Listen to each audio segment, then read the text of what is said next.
Hi hello സഹകാരി raise പ്ലസിലെ എൻ്റെ എല്ലാ പ്രിയപ്പെട്ട കൂട്ടുകാർക്കും PYQ സീരീസിൻ്റെ പുതിയൊരു ക്ലാസ്സിലേക്ക് സ്വാഗതം.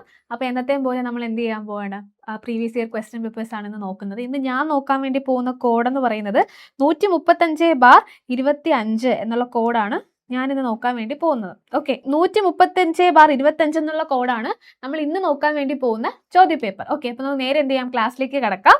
ഓക്കെ, ആദ്യത്തെ ചോദ്യം നോക്കിയേടാ. താഴെ പറയുന്നവയിൽ മത്സ്യ ഇനത്തിൽ പെടാത്തവ ഏത്? ഓക്കെ, താഴെ കുറച്ച് എന്താണ് ഓപ്ഷൻസ് തന്നിട്ടുണ്ട്. അതിൽ മത്സ്യ ഇനത്തിൽ പെടാത്തത് ഏതെന്നാണ് നമ്മളോട് ചോദിച്ചിരിക്കുന്നത്. ഓപ്ഷൻ എ ചെമ്മീൻ ഉണ്ട്, ഓപ്ഷൻ ബി തിരണ്ടി ഉണ്ട്, ഓപ്ഷൻ സി ആരൽ ഉണ്ട്, ഓപ്ഷൻ ഡി സക്കർ ഫിഷ് ഉണ്ട്. ഓക്കെ, ഏതാണ് ഇതിൽ മത്സ്യ ഇനത്തിൽ പെടാത്തത് ഏതെന്നാണ് ചോദിച്ചിരിക്കുന്നത്. ഏതാണ്? ഓപ്ഷൻ എ ചെമ്മീനാണ്. ഓപ്ഷൻ എ ചെമ്മീനാണ് ഈ കൂട്ടത്തിൽ മത്സ്യ ഇനത്തിൽ പെടാത്തത്. ഓക്കെ, ബാക്കി തിരണ്ടി, ആരൽ, സക്കർ ഫിഷ് ഒക്കെ എന്താണ്? അതൊക്കെ മത്സ്യ ഇനത്തിൽ പെടുന്നവ ആണ്. അടുത്ത ചോദ്യം നോക്കിക്കേ. ലോകത്തിലെ ആദ്യത്തെ 6G പരീക്ഷണ എന്താണ് ഉപഗ്രഹം വിക്ഷേപിച്ച രാജ്യം അല്ലെ? 6G പരീക്ഷണ ഉപഗ്രഹം വിക്ഷേപിച്ച രാജ്യം ഏതെന്നാണ് ചോദിച്ചിരിക്കുന്നത്. അമേരിക്കയുണ്ട്, അതുപോലെ തന്നെ റഷ്യയുണ്ട്, ചൈനയുണ്ട്, പിന്നെ ആരുണ്ട്? കൊറിയ ഉണ്ട്. Okay, America, Russia, China, Korea, ഇവരിൽ ആരാണ് 6G പരീക്ഷണ ഉപഗ്രഹം വിക്ഷേപിച്ച രാജ്യം? ഓക്കെ, ഏതാണ്? ഓപ്ഷൻ സി ചൈനയാണ്. ഓപ്ഷൻ സി ചൈനയാണ് അവിടുത്തെ ഉത്തരമായിട്ട് വരുന്നത്. അടുത്ത ചോദ്യം നോക്കിക്കേ. ആകാശത്തിലെ നീല നിറത്തിന് കാരണമായ പ്രതിഭാസത്തിന്റെ പേരെന്ത്? അല്ലെ, ആകാശത്തിലെ നീല നിറത്തിന് കാരണമായിട്ടുള്ള പ്രതിഭാസത്തിന്റെ പേരെന്തെന്നാണ് നമ്മളോട് ചോദിച്ചിരിക്കുന്നത്. പ്രകീർണനമുണ്ട്, വിസരണമുണ്ട്, പ്രതിഫലനമുണ്ട്, അപവർത്തനമുണ്ട്. ഏതാണ് ആൻസർ ആയിട്ട് വരുന്നത്? ഏതാണ് ആകാശത്തിന്റെ നീല നിറത്തിന് കാരണമായ പ്രതിഭാസം? അത് ഓപ്ഷൻ ബി വിസരണമാണ്. ഓപ്ഷൻ ബി വിസരണം. ഓക്കെ, ക്ലിയർ അല്ലേടാ? അടുത്ത ചോദ്യത്തിലേക്ക് പോവാം. നാലാമത്തെ ചോദ്യം. 2022 ഫിഫ വേൾഡ് കപ്പുമായി ബന്ധപ്പെട്ട് താഴെ പറയുന്നവയിൽ ശരിയായവ ഏതെല്ലാം എന്നാണ് ചോദിച്ചിരിക്കുന്നത്. എന്താണ് 2022 ഫിഫ വേൾഡ് കപ്പുമായിട്ട് ബന്ധപ്പെട്ട് താഴെ പറയുന്നവയിൽ ഏതൊക്കെയാണ് ശരിയായിട്ടുള്ള പ്രസ്താവനകൾ? ഓക്കെ, നമുക്ക് ഓരോ പ്രസ്താവനകളായിട്ട് വായിക്കാം. ആദ്യത്തേത്, അർജന്റീന 3ാമതും കപ്പ് നേടി. ഓക്കെ, 2022 എന്താണ് ഫിഫ വേൾഡ് കപ്പുമായിട്ട് ബന്ധപ്പെട്ടിട്ടുള്ള പ്രസ്താവനയാണ്. അർജന്റീന 3ാമതും കപ്പ് നേടി. ശരിയല്ലേടേ? ശരിയാണ്. പ്ലെയർ ഓഫ് ദ ടൂർണമെന്റ് ആയി മെസ്സി തിരഞ്ഞെടുക്കപ്പെട്ടു. അതും ശരിയാണ്. ഇനി ബ്രസീൽ 2ാം സ്ഥാനം കരസ്ഥമാക്കി. ആണോ? ബ്രസീലാണോ 2ാം സ്ഥാനം കരസ്ഥമാക്കിയത്? ഫൈനൽ ആരൊക്കെ തമ്മിലായിരുന്നു? അത് ഫ്രാൻസ് ആണല്ലേ. അപ്പം ഇവിടുത്തെ ഇതെന്താണ്? തെറ്റാണ്. ഈ ഒരു സ്റ്റേറ്റ്മെന്റ് തെറ്റാണ്. അടുത്ത് എന്താണ്? കിലിയൻ എംബാപ്പെ ഗോൾഡൻ ബൂട്ട് നേടി. അതും ശരിയാണ്. അപ്പൊ ഇതിൽ ഏതൊക്കെയാണ് ഉത്തരമായിട്ട് വരുന്നത്? 1, 2, 4 ശരിയായിട്ട് വരുന്നത്. ഓപ്ഷൻ ബി ആണ് അവിടെ ഉത്തരമായിട്ട് വരുന്നത്. ഓക്കെ അല്ലേടാ? ക്ലിയർ അല്ലേ? അടുത്ത ചോദ്യത്തിലേക്ക് പോവാം. കേരളത്തിലെ പാരമ്പര്യേതര ഊർജ്ജ സ്രോതസ്സുകളെ കുറിച്ച് പഠനം നടത്തുന്ന ഏജൻസി ഏതെന്നാണ് ചോദിച്ചിരിക്കുന്നത്. KSEB ഉണ്ട്, കുസാറ്റ് ഉണ്ട്, പിന്നെ അനേർട്ട് ഉണ്ട്, NTPC ഉണ്ട്. ഇതിൽ ഏതാണ് ഊർജ്ജ സ്രോതസ്സുകളെ കുറിച്ച് പഠനം നടത്തുന്ന ഏജൻസി എന്നാണ് ചോദിച്ചിരിക്കുന്നത്. ഉത്തരം ഏതാണ്? ഓപ്ഷൻ സി അനേർട്ട് ആണ് ഉത്തരം വരുന്നത്. അതിന്റെ ഫുൾ ഫോം അറിയാവോടാ? ഫുൾ ഫോം എന്ന് പറയുന്നത് എന്താണ്? ഏജൻസി ഫോർ ന്യൂ ആൻഡ് അതുപോലെ തന്നെ renewable energy research and technology. Okay, ഇതാണ് ഇതിന്റെ ഫുൾ ഫോം ആയിട്ട് വരുന്നത്. എന്താണ്? Energy for new and renewable energy research and technology ആണ് ഇതിന്റെ ഫുൾ ഫോം ആയിട്ട് വരുന്നത്. ഓക്കെ അല്ലേടാ? ക്ലിയർ അല്ലേ? അടുത്ത ചോദ്യം നോക്കാം. ക്രിക്കറ്റ് ബാറ്റ് നിർമ്മിക്കുന്നത് ഏത് മരത്തിന്റെ തടി കൊണ്ടാണ്? ഏത് മരത്തിന്റെ തടി കൊണ്ടാണ് നമ്മൾ ക്രിക്കറ്റ് ബാറ്റ് നിർമ്മിക്കുന്നത്? ഏതാണെടാ? വില്ലോ മരം. ഓക്കെ, വില്ലോ മരമാണ് ഉത്തരമായിട്ട് വരുന്നത്. പൈൻ മരം, ഓക്കുമരം, പ്ലാവ് മരം ഒക്കെ അതിൽ ഓപ്ഷൻസ് ഉണ്ട്. ഉത്തരം ഏതാണ്? വില്ലോ മരമാണ്. അടുത്ത ചോദ്യം നോക്കാം. കേരള ഗാന്ധി എന്നറിയപ്പെടുന്ന സ്വാതന്ത്ര്യ സമര സേനാനി. അല്ലെ, ഇതൊക്കെ എളുപ്പമുള്ള ചോദ്യങ്ങളാണ് അല്ലെ. ആരാണ് കേരള ഗാന്ധി അല്ലെ? കേരള ഗാന്ധി എന്നറിയപ്പെടുന്ന സ്വാതന്ത്ര്യ സമര സേനാനി ഖാൻ അബ്ദുൾ ഖാഫർ ഖാനാണോ? അതോ K കേളപ്പനാണോ? സ്വദേശാഭിമാനി രാമകൃഷ്ണ പിള്ളയാണോ? സഹോദരൻ അയ്യപ്പനാണോ? ആരാണ് അത്? ഓപ്ഷൻ ബി K കേളപ്പനാണ്. ഓക്കെ, കേരള ഗാന്ധി എന്നറിയപ്പെടുന്നത് ആരാണ്? K കേളപ്പനാണ്. ഓക്കെ, ലോട്ടറി ആരംഭിച്ച ആദ്യ ഇന്ത്യൻ സംസ്ഥാനം അല്ലെ? നമ്മുടെ ഇന്ത്യയിൽ ലോട്ടറി ആരംഭിച്ച ആദ്യത്തെ സംസ്ഥാനം ഏതെന്നാണ് ചോദിച്ചിരിക്കുന്നത്. മേഘാലയ ഉണ്ട്, സിക്കിം ഉണ്ട്, കേരളമുണ്ട്, മണിപ്പൂരുണ്ട്. ഏതാണ്ട് ഉത്തരമായിട്ട് വരുന്നത്? ഓപ്ഷൻ സി കേരളമാണ്. ഓക്കെ, ഓപ്ഷൻ സി കേരളമാണ് ഉത്തരമായിട്ട് വരുന്നത്. 1967 ആരംഭിക്കുന്നത്. ഓക്കെ, ക്ലിയർ അല്ലേടാ? അടുത്ത ചോദ്യത്തിലേക്ക് പോവാം. ഗാന്ധിജി പങ്കെടുത്ത സമരങ്ങൾ കാലഗണന ക്രമത്തിൽ പട്ടികപ്പെടുത്തുക. ക്വിറ്റ് ഇന്ത്യ സമരമുണ്ട്, ചമ്പാരൻ സത്യാഗ്രഹമുണ്ട്, ചൗരി ചൗര സമരമുണ്ട്, നിസ്സഹരണ സമരമുണ്ട്. ഇതെന്താണ്? ആ ഒരു ഓർഡറിൽ നമ്മളോട് നോക്കാനാ പറഞ്ഞിരിക്കുന്നത്. ആദ്യം ഏതാണ് സംഭവിച്ചത്? ആദ്യം സംഭവിക്കുന്നത് ഏതാണ്? ചമ്പാരൻ സത്യാഗ്രഹമാണ് അല്ലെ? ചമ്പാരൻ സത്യാഗ്രഹം. പിന്നീട് ഏതാണ്? ചൗരി ചൗര സംഭവം വരുന്നു. അടുത്ത ഏതാണ്? നിസ്സഹകരണ പ്രസ്ഥാനം. നാലാമതായിട്ട് ക്വിറ്റ് ഇന്ത്യ സമരം. അപ്പൊ ഏതാണ്? ഓപ്ഷൻ ഡി ആണ് അവിടെ ഉത്തരമായിട്ട് വരുന്നത്. Option D. ഓക്കെ, അടുത്ത ചോദ്യം നോക്കാം. ജലത്തിലൂടെ പകരുന്ന ഒരു വൈറസ് രോഗം എന്താണ്? ജലത്തിലൂടെ പകരുന്ന വൈറസ് രോഗമാണ് നമ്മളോട് ചോദിച്ചിരിക്കുന്നത്. ഓപ്ഷൻസ് നോക്കാം. കോളറയുണ്ട്, ടൈഫോയിഡ് ഉണ്ട്, മഞ്ഞപ്പിത്തമുണ്ട്, എലിപ്പനി ഉണ്ട്. നോക്കിയാടാ, വൈറസ് ആണ് അല്ലെ? വൈറസ് രോഗം എന്ന് അവിടെ എടുത്തു പറയുന്നുണ്ട്. അപ്പൊ തന്നെ നമുക്ക് ആൻസർ കിട്ടി. എന്താണ്? ഓപ്ഷൻ സി മഞ്ഞപ്പിത്തമാണ് അവിടെ ആൻസർ ആയിട്ട് വരുന്നത്. ബാക്കി കോളറ, ടൈഫോയിഡ്, എലിപ്പനിയൊക്കെ എന്താണ്? ബാക്ടീരിയ ഇതാണ് അല്ലെ? സോ മഞ്ഞപ്പിത്തമാണ് അവിടെ ആൻസർ ആയിട്ട് വരുന്നത്.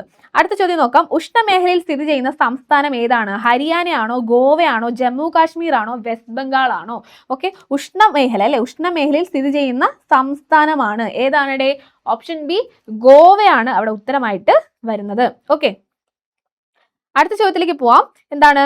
ബാരാലാച്ചാല ചുരം സ്ഥിതി ചെയ്യുന്നത് ഏത് സംസ്ഥാനത്താണ്? ഓക്കെ, ബാരാലാച്ചാല ചുരം സ്ഥിതി ചെയ്യുന്നത് ഏത് സംസ്ഥാനത്താണ്?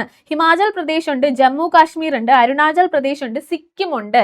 ഇവിടെ എവിടെയാണ് ബാരാലാച്ചാല ചുരം സ്ഥിതി ചെയ്യുന്നത്? എവിടെയാണ്? ഹിമാചൽ പ്രദേശ്. ഓപ്ഷൻ എ ഹിമാചൽ പ്രദേശിലാണ് സ്ഥിതി ചെയ്യുന്നത്. ഓക്കെ, അടുത്ത ചോദ്യത്തിലേക്ക് പോവാം. ജയന്തിയ കുന്ന് ഏത് സംസ്ഥാനത്താണ് സ്ഥിതി ചെയ്യുന്നത്? മിസോറാം ആണോ, ഗുജറാത്ത് ആണോ, മേഘാലയ ആണോ, ഉത്തർപ്രദേശ് ആണോ? എവിടെയാണ് സ്ഥിതി ചെയ്യുന്നത്? എവിടെയാണ്? ഓപ്ഷൻ സി മേഘാലയയിലാണ്. Option C Meghalaya. Okay, option C മേഘാലയയിലാണ്. അടുത്ത ചോദ്യം 14. ഗുരുവായൂർ സത്യാഗ്രഹം ഏത് വർഷത്തിലാണ് നടന്നത്? ഓക്കെ, ഗുരുവായൂർ സത്യാഗ്രഹം ഏത് വർഷത്തിലാണ് നടന്നതെന്നാണ് ചോദിക്കുന്നത്.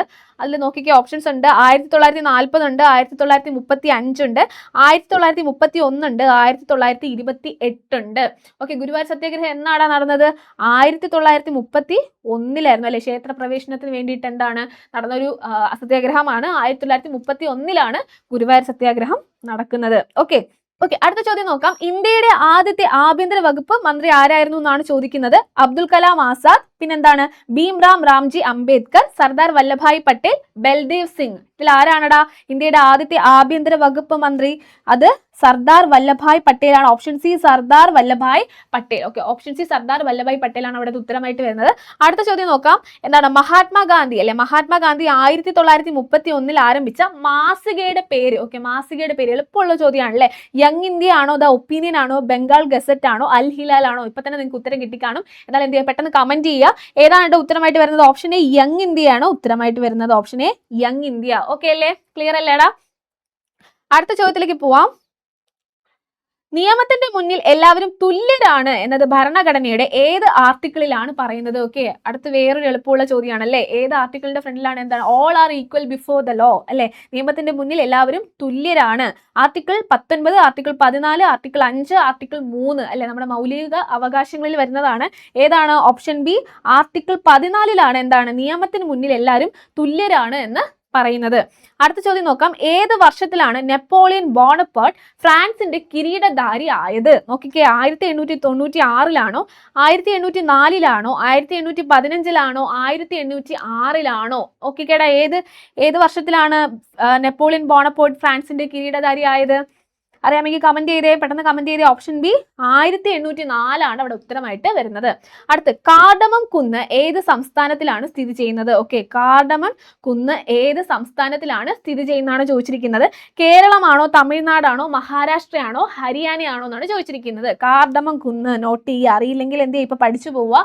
ഏതാണ്? കേരളത്തിലാണ്. ഓക്കെ, കേരളത്തിലാണ് എന്താ കാർഡമം കുന്നുള്ളത്. ഏത് ജില്ലയാണെന്ന് അറിയാവോ? ഇടുക്കിയാണ്. ഓക്കെ, ഇടുക്കിയിലാണ് എന്ത് കാർഡമം കുന്ന് ഉള്ളത്. ഓക്കെ അല്ലേടാ? ക്ലിയർ അല്ലേ? അടുത്ത ചോദ്യത്തിലേക്ക് പോവാം. എന്താണ്? നാദുല ചുരം ഏത് സംസ്ഥാനത്തിലാണ് സ്ഥിതി ചെയ്യുന്നത്? നാദുല ചുരം ഏത് സംസ്ഥാനത്തിലാണ് സ്ഥിതി ചെയ്യുന്നത്? സിക്കിം ആണോ, ഹിമാചൽ പ്രദേശ് ആണോ, ജമ്മു കാശ്മീർ ആണോ, ഉത്തരാഞ്ചൽ ആണോ? ഏത് സംസ്ഥാനത്തിലാണ് നാദുല ചുരം സ്ഥിതി ചെയ്യുന്നത്? അത് ഓപ്ഷൻ എ സിക്കിം ആണ്. Option A Sikkim. അടുത്ത് വാദിക്കാനും ജയിക്കാനുമല്ല അറിയാനും അറിയിക്കാനുമാണ് എന്ന പ്രഖ്യാപനത്തോടെ ആലുവയിൽ സർവമത സമ്മേളനം വിളിച്ചുകൂട്ടിയ സാമൂഹിക പരിഷ്കർത്താവ് ആരെന്നാണ് ചോദിക്കുന്നത്. അയ്യങ്കാളിയാണോ, വൈകുണ്ഠസ്വാമികളാണോ, കുമാരഗുരുദേവനാണോ, ശ്രീനാരായണ ഗുരുവാണോ? ആരാണടാ? വാദിക്കാനും ജയിക്കാനുമല്ല അറിയാനും അറിയിക്കാനുമാണ് എന്ന പ്രഖ്യാപനത്തോടു കൂടി ആലുവയിൽ സർവമത സമ്മേളനം വിളിച്ചുകൂട്ടിയ സാമൂഹിക പരിഷ്കർത്താവ്. അത് ആരാണടാ?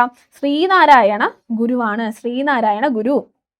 22ാമത്തെ ചോദ്യം നോക്കാം. സഞ്ചാര സ്വാതന്ത്ര്യത്തിനായി കേരളത്തിൽ നടന്ന പ്രക്ഷോഭമായ വൈക്കം സത്യാഗ്രഹത്തോടനുബന്ധിച്ച് സവർണ ജാഥ, ഓക്കെ, സവർണ ജാഥ സംഘടിപ്പിച്ചത് ആരെന്നാണ് ചോദിക്കുന്നത്. ഓപ്ഷൻസ് നോക്കിക്കേ. ടി കെ മാധവൻ ഉണ്ട്, മന്നത്ത് പത്മനാഭൻ ഉണ്ട്, K Kelappan, A K Gopalan. അപ്പൊ തന്നെ നിങ്ങൾക്ക് ഉത്തരം കിട്ടിക്കാണോ? ആരാണ്? Option B Mannath Padmanabhan. Option B Mannath പത്മനാഭനാണ് അവിടെ ഉത്തരമായിട്ട് വരുന്നത്.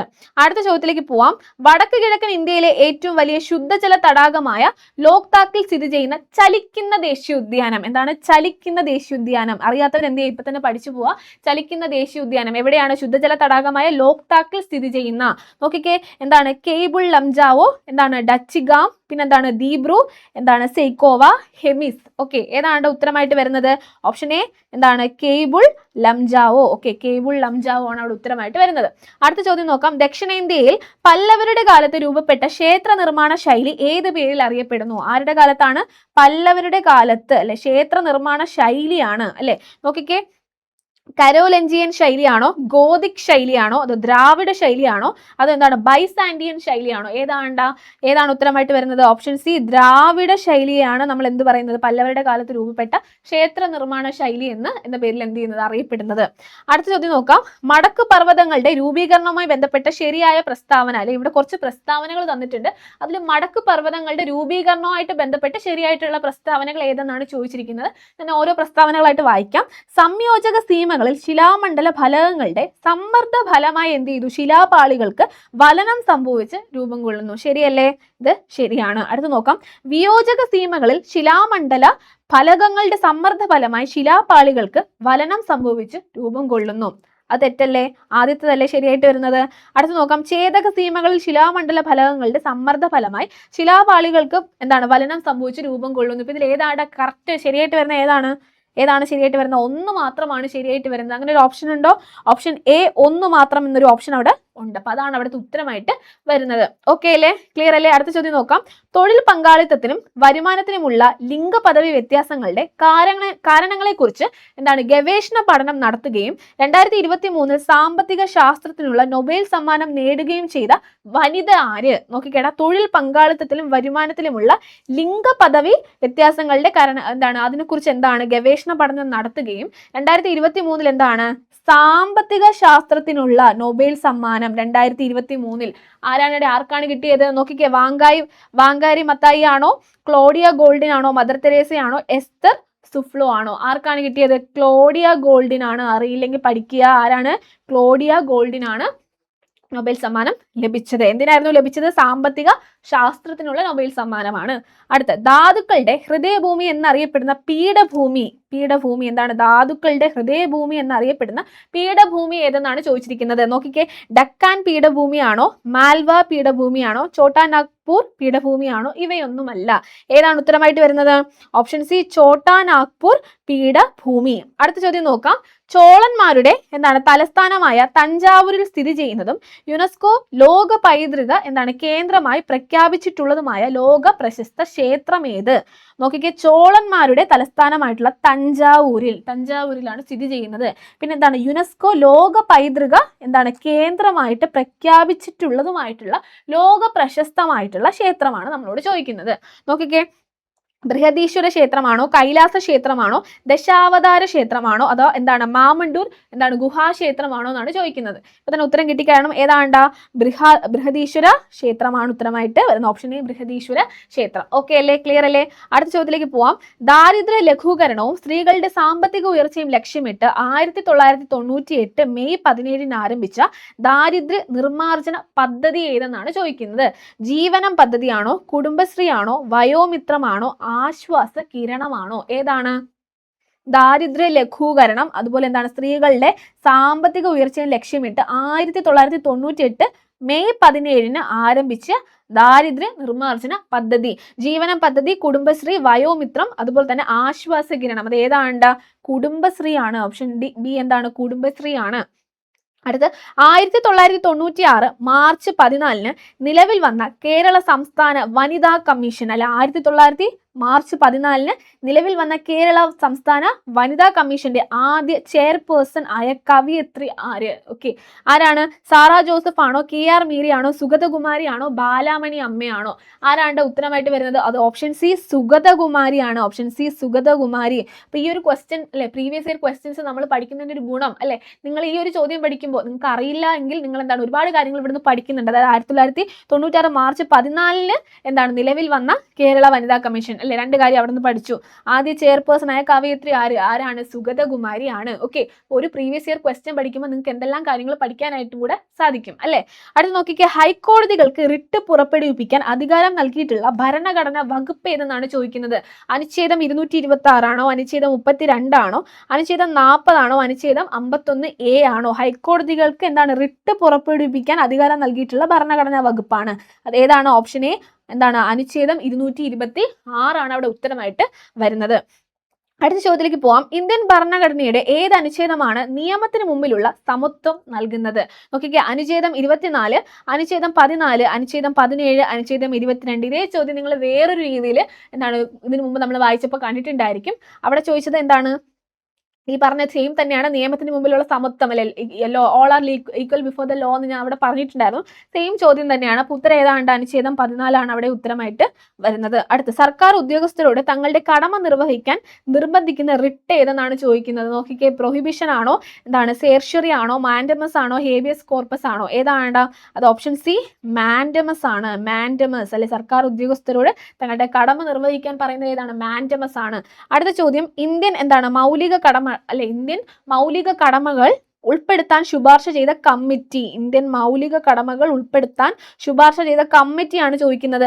സ്വരൺ സിംഗ് കമ്മിറ്റിയാണോ, കോത്താരി കമ്മിറ്റിയാണോ, ബൽവന്ത് റായ് മേത്ത കമ്മിറ്റിയാണോ, അശോക് മേത്ത കമ്മിറ്റിയാണോ? ഏത് കമ്മിറ്റിയാണ്? ഏതാണ് ഉത്തരമായിട്ട് വരുന്നത്? ഓപ്ഷൻ എ സ്വരൺ സിംഗ് കമ്മിറ്റിയാണ്. Option A Swaran Singh committee. Okay, അടുത്ത ചോദ്യത്തിലേക്ക് പോവാം. ഇന്ത്യൻ ഭരണഘടനയുടെ ഏത് അനുച്ഛേദത്തിലാണ് മൗലിക കടമകളെ കുറിച്ച് പ്രതിപാദിക്കുന്നത്? ഇന്ത്യൻ ഭരണഘടനയുടെ ഏത് അനുച്ഛേദത്തിലാണ് മൗലിക കടമകളെ കുറിച്ച് അല്ലെ? എളുപ്പമുള്ളൊരു ചോദ്യമാണ്. അനുച്ഛേദം 51A, അനുച്ഛേദം 21A, അനുച്ഛേദം 371A, അനുച്ഛേദം 243A. ഏതിലാണ് പറയുന്നത്? അനുച്ഛേദം 51A പറയുന്നത്. ഓക്കെ, അടുത്ത്, ലോക മനുഷ്യാവകാശ ദിനമായി ആചരിക്കുന്നത് എന്നാണ്?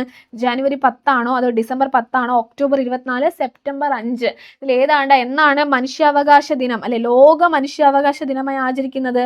അത് ഡിസംബർ 10 ആണ്. ഓക്കെ, അടുത്ത ചോദ്യത്തിലേക്ക് പോവാം. ദേശീയ മനുഷ്യാവകാശ കമ്മീഷന്റെ നിലവിലെ എന്താണ് ആക്ടിംഗ് ചെയർപേഴ്സൺ ആരാണ്? ദേശീയ മനുഷ്യാവകാശ കമ്മീഷന്റെ നിലവിലെ ആക്ടിംഗ് ചെയർപേഴ്സൺ ആരാണ്? ജസ്റ്റിസ് അരുൺകുമാർ മിശ്രയാണ്, ജസ്റ്റിസ് KG ബാലകൃഷ്ണൻ ആണോ, ജസ്റ്റിസ് AS ആനന്ദ് ആണോ, അതോ എന്താണ് ശ്രീമതി വിജയഭാരതി സയാനി? ഏതാണ് ഉത്തരമായിട്ട് വരുന്നത്? ഓപ്ഷൻ ഡി ശ്രീമതി വിജയഭാരതി സയാനിയാണ് ഉത്തരമായിട്ട് വരുന്നത്. ഓക്കെ അല്ലേ, ക്ലിയർ അല്ലേ? അടുത്ത ചോദ്യത്തിലേക്ക് പോവാം. ത്രിവർണ്ണ പതാകയുടെ ഇന്ത്യയുടെ ദേശീയ പതാകയെ ത്രിവർണ്ണ പതാക എന്താണ് ഇന്ത്യയുടെ ദേശീയ പതാകയെ അംഗീകരിച്ചത് എന്നാണ് അല്ലെ? എന്നാണ് ത്രിവർണ്ണ പതാക ഇന്ത്യയുടെ ദേശീയ പതാകയെ അംഗീകരിച്ചത് എന്നാണെന്നാണ് ചോദിക്കുന്നത്. 1947 ജൂലൈ 22 ആണോ, 1950 ജനുവരി 26 ആണോ, 1946 ഡിസംബർ 13 ആണോ, അതോ 1948 ഓഗസ്റ്റ് 14 ആണോ? ഏതാണ്ട് ഉത്തരമായിട്ട് വരുന്നത്? പെട്ടെന്ന് കമന്റ് ചെയ്തേ, അറിയാവുന്നവർ പെട്ടെന്ന് കമന്റ് ചെയ്തേ. ഏതാണ്? ഓപ്ഷൻ എ 1947 ജൂലൈ 22 ആണ് ഉത്തരമായിട്ട് വരുന്നത്. ഓക്കെ, അടുത്ത ചോദ്യം, ഇന്ത്യയുടെ ദേശീയ ഗീതം രചിച്ചത് ആരാണ് അല്ലെ? വേറൊരു എളുപ്പമുള്ള ചോദ്യമാണ്, എല്ലാവർക്കും അറിയാവുന്ന ചോദ്യമാണ്. ഏതാണ്? മുഹമ്മദ് ഇക്ബാൽ ആണോ, ഭഗത് സിംഗ് ആണോ, കാളിദാസൻ ആണോ, അത് ബങ്കിം ചന്ദ്ര ചാറ്റർജി ആണോ? ഏതാണ്ട് ഉത്തരമായിട്ട് വരുന്ന? ഒരു സംശയം വേണ്ട, ഓപ്ഷൻ ഡി ബങ്കിം ചന്ദ്ര ചാറ്റർജി ആണ് അവിടെ ഉത്തരമായിട്ട് വരുന്നത്.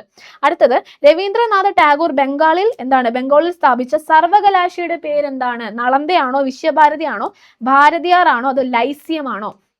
ഏതാണ്ട് രവീന്ദ്രനാഥ ടാഗോർ ആണ് അല്ലെ? രവീന്ദ്രനാഥ ടാഗോർ ബംഗാളിൽ സ്ഥാപിച്ച സർവകലാശാലയാണ്. അത് ഏതാണ്ട് വിശ്വഭാരതി. ഓക്കെ, വിശ്വഭാരതിയാണ് ഉത്തരമായിട്ട് വരുന്നത്. ഓക്കെ, അറിയില്ലെങ്കിൽ എന്ത് ചെയ്യുക? നോട്ട് ചെയ്ത് പഠിക്കുക. അടുത്ത ചോദ്യം, 1988 അരുവിക്കരയിൽ ശിവപ്രതിഷ്ഠ നടത്തിയ സാമൂഹിക പരിഷ്കർത്താവ് അല്ലെ? 1988 അരുവിക്കരയിൽ എന്താണ് ശിവപ്രതിഷ്ഠ നടത്തിയ എന്താണ് സാമൂഹിക പരിഷ്കർത്താവ് ആരെന്നാണ് നമ്മളോട് ചോദിക്കുന്നത്. വൈകുണ്ഠ സ്വാമികളാണോ, ശ്രീനാരായണ ഗുരുവാണോ, അയ്യങ്കാളിയാണോ, ചട്ടമ്പി സ്വാമികളാണോ? ആരാണ്ട? ഓപ്ഷൻ ബി ശ്രീനാരായണ ഗുരുവാണ്. ഓക്കെ, കേരളത്തിലെ ആദ്യത്തെ ദേശീയ ഉദ്യാനം ഏതാണ്? ചിന്നാറാണോ, അതോ പാമ്പാടും ചോലയാണോ, ഇരവികുളമാണോ, പെരിയാറാണോ? ഏതാണ് കേരളത്തിലെ ആദ്യത്തെ ദേശീയ ഉദ്യാനം? ഏതാണടാ? അത് ഓപ്ഷൻ സി ഇരവികുളമാണ്. അടുത്ത് കേരളത്തിലെ ഏറ്റവും വലിയ കായലാണ് അടുത്ത് ചോദിക്കുന്നത്. അഷ്ടമുടി കായലുണ്ട്, പൂക്കോട് കായലുണ്ട്, ശാസ്താംകോട്ട കായലുണ്ട്, വേമ്പനാട്ട് കായലുണ്ട്. ഏതാണ് കേരളത്തിലെ ഏറ്റവും വലിയ കായൽ? ഏതാണ്? അത് ഓപ്ഷൻ ഡി വേമ്പനാട്ട് കായലാണ്. ഓക്കെ, വേമ്പനാട്ട് കായൽ. ഓക്കെ, അടുത്ത ചോദ്യത്തിലേക്ക് പോവാം. കേരളത്തിൽ നിന്നും ആദ്യമായി ഒളിമ്പിക്സിൽ പങ്കെടുത്ത വനിത ആരാണ്? ഷൈനി വിൽസൺ ആണോ, PT ഉഷയാണോ, MD വത്സമയാണോ, അഞ്ജു ബോബി ജോർജ് ആണോ? ആരാണ്? PT ഉഷയാണല്ലോ. ഓപ്ഷൻ ബി PT ഉഷയാണ് കേരളത്തിൽ നിന്ന് ആദ്യമായി ഒളിമ്പിക്സിൽ പങ്കെടുത്ത വനിത. അടുത്ത ചോദ്യം, കേരളത്തിലെ ആദ്യ ജലവൈദ്യുത പദ്ധതിയായ പള്ളിവാസൽ ഏത് നദിയിലാണ് പള്ളിവാസൽ വരുന്നത്? ഏതാണ്? മുതിരപ്പുഴ, പെരിയാർ, കുന്തിപ്പുഴ, ഭാരതപ്പുഴ? ഏതാണ്? ഓപ്ഷൻ എ മുതിരപ്പുഴയാണ് അവിടെ ഉത്തരമായിട്ട് വരുന്നത്. അപ്പൊ കേരളത്തിലെ ആദ്യത്തെ ജലവൈദ്യുത പദ്ധതി പള്ളിവാസൽ ആണെന്നുള്ളത് ആ ചോദ്യത്തിൽ നിന്ന് പഠിച്ചു. പിന്നെ ഏതാണ്? അത് ഏത് നദിയിലാണ് വരുന്നത്? മുതിരപ്പുഴയിൽ നിന്നാണെന്നുള്ളതും അവിടെ പഠിച്ചു. ഓക്കെ, നീലവിപ്ലവം ഏത് മേഖലയുമായി ബന്ധപ്പെട്ടിരിക്കുന്നു? നീലവിപ്ലവം ഏത് മേഖലയുമായി ബന്ധപ്പെട്ടിരിക്കുന്നു? പാലാണോ, മത്സ്യമാണോ, കശുവണ്ടിയാണോ, നെല്ലാണോ? ഏതുമായിട്ട് ബന്ധപ്പെട്ടിരിക്കുന്നടാ? ഏതാണ്? ഓപ്ഷൻ ബി മത്സ്യമാണ് അല്ലെ. നീലവിപ്ലവം ഏതാണ്? മത്സ്യവുമായിട്ട് ബന്ധപ്പെട്ടിരിക്കുന്നു. അടുത്ത ചോദ്യം നോക്കാം. ഗുരുവായൂർ സത്യാഗ്രഹത്തിന്റെ വോളണ്ടിയർ ക്യാപ്റ്റൻ അല്ലെ. ഗുരുവായൂർ സത്യാഗ്രഹത്തിന്റെ ഒരു ചോദ്യം നമ്മൾ കണ്ടു. എന്നാണ്? 1931 ഗുരുവായൂർ സത്യാഗ്രഹം നടന്നത് നമ്മൾ പഠിച്ചു. അടുത്ത വീണ്ടും ഒരു ചോദ്യം വന്നിട്ട് അതിന്റെ വോളണ്ടിയർ ക്യാപ്റ്റൻ ആരായിരുന്നു എന്നാണ് ചോദിക്കുന്നത്. ഒരുപാട് വട്ടം പീസ് റിപ്പീറ്റ് അടിക്കുന്ന ചോദ്യമാണ്. ഏതാണ്ട് ഉത്തരമായിട്ട് വരുന്നത്? ഓപ്ഷൻ സി AK ഗോപാലൻ ആണ് അവിടെ ഉത്തരമായിട്ട് വരുന്നത്. Option C AK Gopalan. Okay അല്ലേ? ക്ലിയർ അല്ലേ? അടുത്ത ചോദ്യം, കേരളത്തിലെ ഏറ്റവും ആഴമുള്ള തുറമുഖം. ഓക്കെ, കേരളത്തിലെ ഏറ്റവും ആഴമുള്ള തുറമുഖമാണ് നമ്മളോട് ചോദിക്കുന്നത്. ഏതാണ്ട് ഉത്തരമായിട്ട് വരുന്നത്? കൊച്ചി, കോഴിക്കോട്, ആലപ്പുഴ, വിഴിഞ്ഞം. അവിടെ ഓപ്ഷൻസിലുണ്ട്. ഏതാണ് ഉത്തരമായിട്ട് വരുന്നത്? വിഴിഞ്ഞമാണ് അവിടെ ഉത്തരമായിട്ട് വരുന്നത്. ഓക്കെ, വിഴിഞ്ഞം. ഓക്കെ, വിഴിഞ്ഞം തുറമുഖം ഉദ്ഘാടനം ചെയ്തത് ആരാണ്? നമ്മുടെ പ്രൈം മിനിസ്റ്റർ നരേന്ദ്രമോദിയാണ് അല്ലെ. അദ്ദേഹമാണ് ഉദ്ഘാടനം ചെയ്തത്. പ്രധാനമന്ത്രി നമ്മുടെ വിഴിഞ്ഞം അന്താരാഷ്ട്ര തുറമുഖം രാഷ്ട്രത്തിന് സമ്മാനിച്ചത് അല്ലെ. എന്നാണ്? മെയ് 2, 2025 ഓക്കെ, ഇനി കേരളത്തിലെ ആദ്യത്തെ മാതൃകാ മത്സ്യബന്ധന ഗ്രാമം ഏതാണ്? കുമ്പളങ്ങിയാണോ, ചെല്ലാനമാണോ, താനൂറാണോ, ആറാട്ടുപുഴയാണോ? ഓപ്ഷൻ എ കുമ്പളങ്ങിയാണ് അവിടെ ഉത്തരമായിട്ട് വരുന്നത്. അടുത്ത ചോദ്യം, ആധുനിക കാലത്തെ അത്ഭുതം എന്ന് ഗാന്ധിജി വിശേഷിപ്പിച്ചത് അല്ലെ. എളുപ്പമുള്ളൊരു ചോദ്യമാണ്. വൈക്കം സത്യാഗ്രഹം, പാലിയം സത്യാഗ്രഹം, ക്ഷേത്രപ്രവേശന വിളംബരം, ഗുരുവായൂർ സത്യാഗ്രഹം. ഒരുപാട് വട്ടം റിപ്പീറ്റ് അടിച്ച് ചോദിക്കുന്ന ചോദ്യമാണ്. ഏതാണ് ഉത്തരമായിട്ട് വരുന്നത്? ഓപ്ഷൻ സി ക്ഷേത്രപ്രവേശന വിളംബരമാണ്. ഓപ്ഷൻ സി ക്ഷേത്രപ്രവേശന വിളംബരം. ഓക്കെ, അടുത്ത ചോദ്യത്തിലേക്ക് പോവാം. കവിയും കമണ്ഡലവും ഇല്ലാത്ത സന്യാസി എന്നറിയപ്പെട്ടത് ആരാണ് എന്നാണ് ചോദിക്കുന്നത്. എളുപ്പമുള്ള ചോദ്യമാണല്ലേ. അയ്യങ്കാളി, ശ്രീനാരായണ ഗുരു, ചട്ടമ്പി സ്വാമികൾ, സ്വാമി വിവേകാനന്ദൻ. ആരാണ്ട് ഉത്തരമായിട്ട് വരുന്നത്? കമന്റ് ചെയ്തേ. ആരാണ് ഉത്തരമായിട്ട്? കവിയും കമണ്ഡലവും ഇല്ലാത്ത സന്യാസി എന്നറിയപ്പെട്ടത് ആരാണ് എന്നാണ് ചോദിക്കുന്നത്. ആരാണ്? ഓപ്ഷൻ സി ചട്ടമ്പി സ്വാമികളാണ്. ഓപ്ഷൻ സി ചട്ടമ്പി സ്വാമികൾ. 52ാമത്തെ ചോദ്യം, 54ാമത് ദാദാ സാഹിബ് ഫാൽക്കെ പുരസ്കാരം നേടിയ വ്യക്തി അല്ലെ. മിഥുൻ ചക്രവർത്തി ആണോ, രജനീകാന്ത് ആണോ, ആശാ പരേഖ് ആണോ, അമിതാഭ് ബച്ചൻ ആണോ? ആരാണടാ? 54ാമത് ദാദാ സാഹിബ് ഫാൽക്കെ പുരസ്കാരമാണ്. ആരാണ് ഉത്തരമായിട്ട് വരുന്നത്?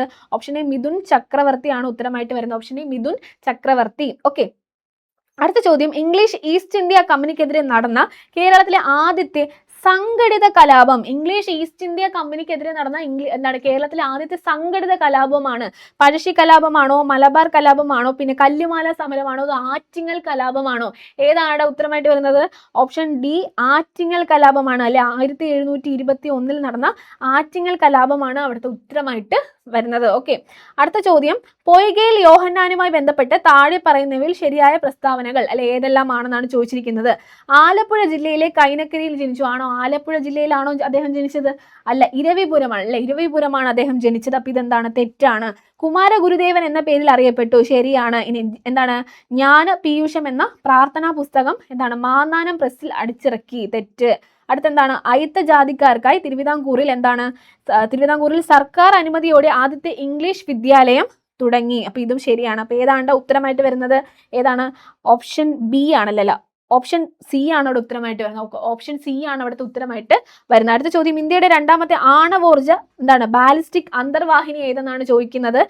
INS അരിഹന്ത് ഉണ്ട്, INS അരിധാമൻ ഉണ്ട്, INS അരിഖത്ത് ഉണ്ട്, INS സന്ദായക്. ഓക്കെ, ഏതാണ് ഉത്തരമായിട്ട് വരുന്നത്? INS അരിഖട്ട് ആണ് അവിടെ ഉത്തരമായിട്ട് വരുന്നത്. ഓക്കെ, അടുത്ത ചോദ്യം, താഴെ തന്നിരിക്കുന്നവയിൽ ശരിയായ ജോഡികൾ ഏതെല്ലാം? മന്നത്ത് പത്മനാഭൻ, സമത്വ സമാജം, VT ഭട്ടതിരിപ്പാട്, യോഗക്ഷേമ സഭ, കുമാരഗുരുദേവൻ ആത്മവിദ്യാസംഘം, പിന്നെന്താണ് പണ്ഡിറ്റ് KP കറുപ്പൻ, അരയ സമാജം എന്ന് പറയുന്നുണ്ട്. നോക്കിക്കേ, ഇവിടെ സമത്വ സമാജം ആരുടെയാണ്? വൈകുണ്ഠ സ്വാമികളുടെയാണ് അല്ലേ? സമത്വ സമാജം ആരുടെയാണ്? വൈകുണ്ഠ സ്വാമികളുടെയാണ്. അപ്പൊ ഇതെന്താണ്? തെറ്റാണ്. മന്നത്ത് പത്മനാഭൻ എന്താണ്? നായർ സർവീസ് സൊസൈറ്റിയാണ്. അപ്പൊ ഇത് തെറ്റാണ്. ഇതാരെയാണ്? വൈകുണ്ഠ സ്വാമികളാണ്. ഇനി VT ഭട്ടതിരിപ്പാട് യോഗക്ഷേമ സഭ എന്ന് പറയുന്നുണ്ട്. ശരിയാണല്ലേ? കുമാരഗുരുദേവൻ ആത്മവിദ്യാസംഘമാണോ? ആത്മവിദ്യാസംഘം ആരാണ്?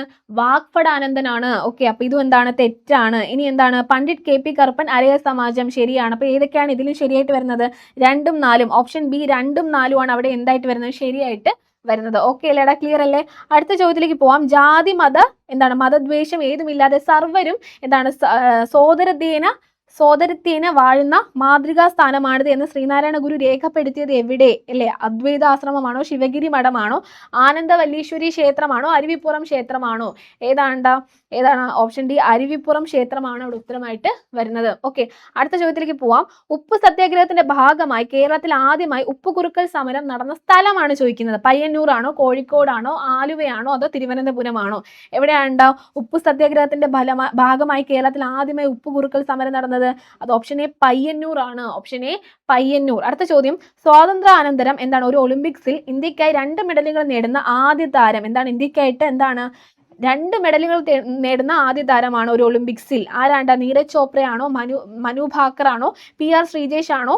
അതോ അമൻ ഷേരാവത്താണോ? ആരാണ്ട? മനു ഭാക്കർ ആണ്. മനു ഭാക്കർ. ഓപ്ഷൻ ബി മനു ഭാക്കർ അല്ലെ? KL രത്ന പുരസ്കാരം എന്ത് ലഭിച്ചിട്ടുണ്ടായിരുന്നു അല്ലെ മനു ഭാക്കറിന്.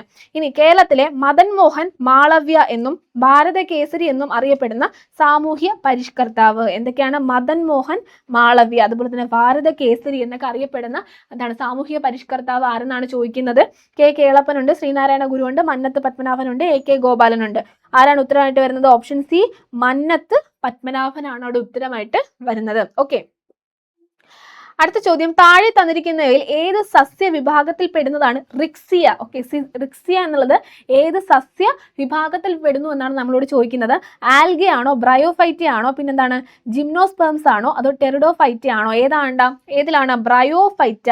ഓക്കെ, ബ്രയോഫൈറ്റ സസ്യ വിഭാഗത്തിൽ പെടുന്നതാണ് റിക്സിയ. ഓക്കെ, മനുഷ്യന്റെ പൂർണ്ണകാല ഗർഭത്തിന്റെ കാലയളവ് എത്രയാണ്? മനുഷ്യന്റെ പൂർണ്ണകാല ഗർഭത്തിന്റെ കാലയളവ് നോക്കി 220 മുതൽ 206 ദിവസമാണോ?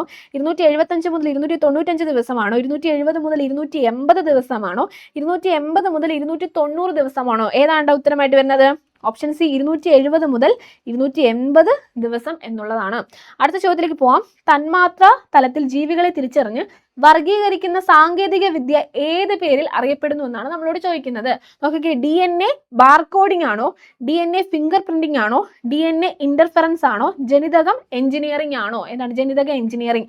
ഏതാണ്? തന്മാത്ര തലത്തിൽ ജീവികളെ തിരിച്ചറിഞ്ഞ് വർഗീകരിക്കുന്ന സാങ്കേതിക വിദ്യ. അത് എന്താണ്? ഓപ്ഷൻ എ DNA ബാർകോഡിംഗ് ആണ്. DNA barcoding. ഓക്കെ, അടുത്ത ചോദ്യത്തിലേക്ക് പോവാം. താഴെ പറയുന്നവയിൽ ഏത് ഹോർമോൺ ആണ് കൃത്യമായ പ്രജനന കാലഘട്ടമുള്ള ജീവികളിൽ ലൈംഗിക പ്രവർത്തനങ്ങൾ നിയന്ത്രിക്കുന്നത്? ഏതാണ്? കോർട്ടിസോൾ ആണോ? തൈമോസിൻ ആണോ?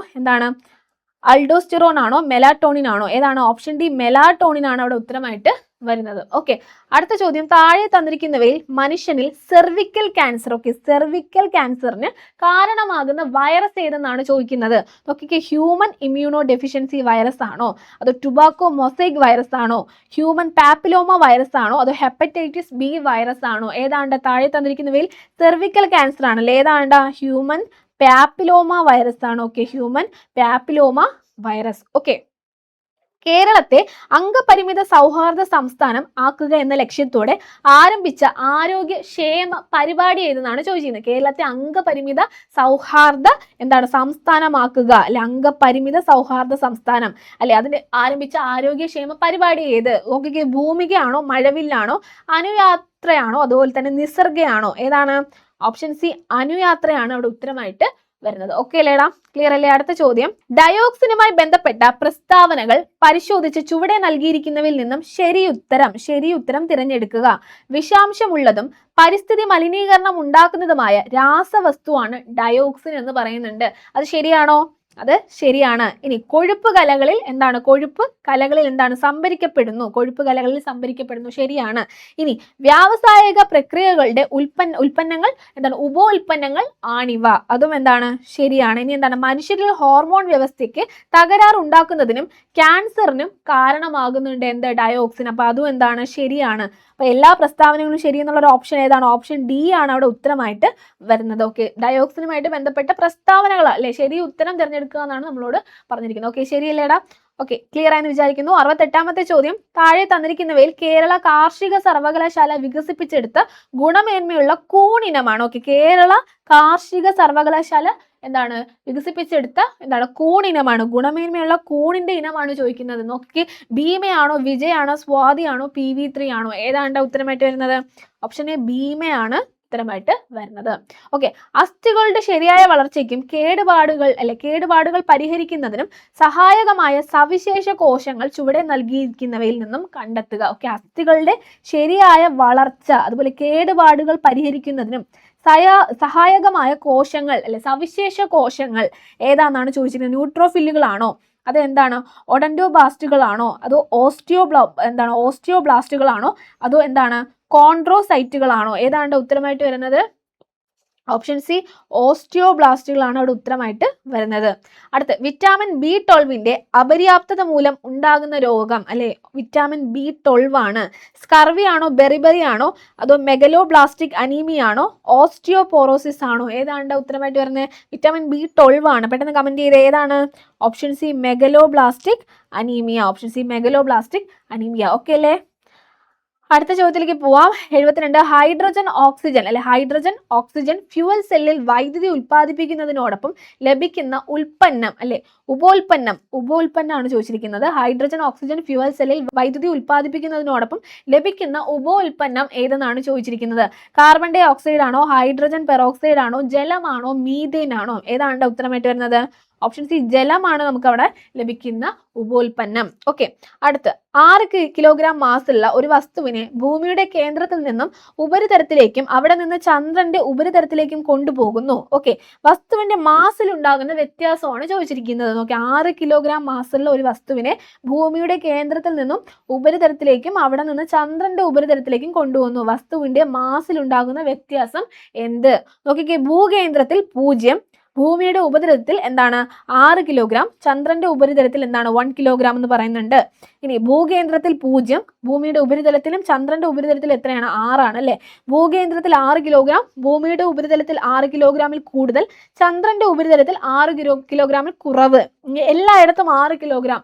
ഏതാണ്ട് ഉത്തരമായിട്ട് വരുന്നത്? ഏതാണ്? മാസിൽ എന്തെങ്കിലും വ്യത്യാസം ഉണ്ടാകുന്നുണ്ടോ? എന്താണ്? എല്ലായിടത്തും 6 kg തന്നെയാണ്, 6 കിലോഗ്രാം തന്നെ ആയിരിക്കും. ഓക്കെ, അടുത്ത ചോദ്യത്തിലേക്ക് പോവാം. താഴെ പറയുന്നവയിൽ ഊർജത്തിന്റെ യൂണിറ്റ് അല്ലാത്തത് ഏതാണ്ട്? ഊർജത്തിന്റെ യൂണിറ്റ് അല്ലാത്തത് ഏതാണ്? കിലോ വാട്ട് അവർ ഉണ്ട്, എർഗ് ഉണ്ട്, ഏതാണ്? ജൂൾ പെർ സെക്കൻഡ് ഉണ്ട്. ഏതാണ് ഉത്തരമായിട്ട് വരുന്നത്? Option C joule per second ആണ് അവിടെ ഉത്തരമായിട്ട് വരുന്നത്. Okay, joule per second. Okay, ഇനി ചലനത്തെ സംബന്ധിച്ച ചില പ്രസ്താവനകൾ, ചലനവുമായിട്ട് ബന്ധപ്പെട്ടിട്ടുള്ള ചില പ്രസ്താവനകൾ താഴെ കൊടുത്തിട്ടുണ്ട്. അതിൽ നോക്കാം നമുക്ക്. ഇതിൽ ശരിയായത് ഏതെന്നാണ് ചോദിക്കുന്നത്. ഓക്കെ, പ്രവേഗം 0 ആയാൽ എന്താണ്? ത്വരണവും 0 ആയിരിക്കും. ഓക്കെ, സമപ്രവേഗത്തിൽ സഞ്ചരിക്കുന്ന വസ്തുവിന്റെ ത്വരണം എന്താണ്? 0 ആണെന്ന് പറയുന്നു. നേർരേഖയിൽ സഞ്ചരിക്കുന്ന ഒരു വസ്തുവിന്റെ ദൂരവും സ്ഥാനാന്തരത്തിന്റെ അളവും തുല്യമാണ് എന്നും പറയുന്നു. ഇതിൽ ഏതാണ്ട് ഉത്തരമായിട്ട് വരുന്നത്? സമപ്രവേഗത്തിൽ സഞ്ചരിക്കുന്ന വസ്തുവിന്റെ ത്വരണം എപ്പോഴും എത്രയായിരിക്കും? 0 ആയിരിക്കും. അതാണ് ഇവിടുത്തെ ശരിയായിട്ടുള്ള പ്രസ്താവന. ഓക്കെ, 2 മാത്രം എന്നുള്ളൊരു പ്രസ്താവന അവിടെ ഉണ്ട്. അതാണ് അവിടുത്തെ ഉത്തരമായിട്ട് വരുന്നത്. ഓക്കെ അല്ലേ? അടുത്ത ചോദ്യത്തിലേക്ക് പോവാം.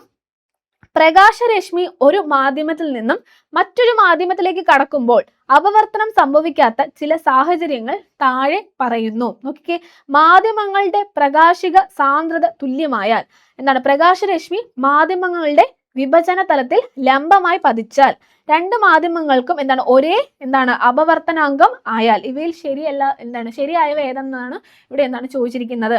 ഏതാണ്ട് ഉത്തരമായിട്ട് വരുന്നത്? നോക്കിക്കേ, മാധ്യമങ്ങളും പ്രകാശിക സാന്ദ്രത തുല്യമായാൽ അതെന്താണ്? ശരിയാണ്. ഇനി പ്രകാശരശ്മി മാധ്യമങ്ങളുടെ വിഭജന തലത്തിൽ ലംബമായി പതിച്ചാൽ അതും ശരിയാണ്. ഇനി 2 മാധ്യമങ്ങൾക്കും ഒരേ അപവർത്തനാങ്കം ആയാൽ, അപ്പൊ ഇതിൽ ഏതാണ് ശരിയായിട്ട് വരുന്ന? Option D 1, 2, 3. ഇതെല്ലാം ശരിയായിട്ടുള്ള പ്രസ്താവനകളാണ്. ഓക്കെ, അടുത്ത ചോദ്യം, ഭൂമിക്ക് ചുറ്റും കറങ്ങുന്ന ഒരു ഉപഗ്രഹത്തിന്റെ സ്ഥിതികോർജം E ആണെങ്കിൽ, ഓക്കെ നോട്ട് E ആണെങ്കിൽ അതിന്റെ ഗതികോർജവും ആകെ ഊർജവും എത്ര എന്നാണ് ചോദിക്കുന്നത്. ഓക്കെ, ഗതികോർജം എന്താണ്? E - E, ആകെ ഊർജം E/2 അല്ലെ, ഗതികോർജം -E/2, ആകെ ഊർജം E/2, ഗതികോർജം 2E, ആകെ ഊർജം എന്താണ് -E, ഗതികോർജം -E, ആകെ ഊർജം -E/2. ഏതാണ്ട് ഉത്തരമായിട്ട് വരുന്നത്? ഓപ്ഷൻ ബി ആണ് അവിടുത്തെ ഉത്തരമായിട്ട് വരുന്നത്. ഓക്കെ അല്ലേ, ക്ലിയർ അല്ലേ? അടുത്ത ചോദ്യത്തിലേക്ക് പോവാം. ആവർത്തന പട്ടികയുടെ പിതാവ് മെൻഡലീഫ് ആണ്. ആധുനിക ആവർത്തന പട്ടികയുടെ പിതാവ് മോസ്ലി ആണ്. ഈ ആവർത്തന പട്ടികകളുടെ സ്ഥാനം എന്തെന്നാണ് ചോദിക്കുന്നത്? അടിസ്ഥാനം അല്ലെ, അടിസ്ഥാനം എന്തെന്നാണ് ചോദിക്കുന്നത്? നോക്കിക്കേ, Mendeleev atomic mass, Moseley atomic number. Mendeleev atomic number, Moseley atomic mass. Mendeleev എന്താണ്? Atomic number, Moseley atomic number. Mendeleev atomic mass, Moseley atomic mass. ഇതിൽ ഏതാണ്? ആവർത്തന പട്ടികയുടെ പിതാവ് മെൻഡലീഫ്, അതുപോലെ ആധുനിക ആവർത്തന പട്ടികയുടെ പിതാവ് മോസ്ലി. ഈ ആവർത്തന പട്ടികയുടെ അടിസ്ഥാനമാണ് നമ്മളോട് ചോദിക്കുന്നത്. ഏതാണ്ടാ? ഓപ്ഷൻ എ ആണല്ലേ, option A, Mendeleev atomic mass, Moseley atomic number എന്നുള്ളതാണ് അവിടുത്തെ ഉത്തരമായിട്ട് വരുന്നത്. ഓക്കെ അല്ലേ, ക്ലിയർ അല്ലേ?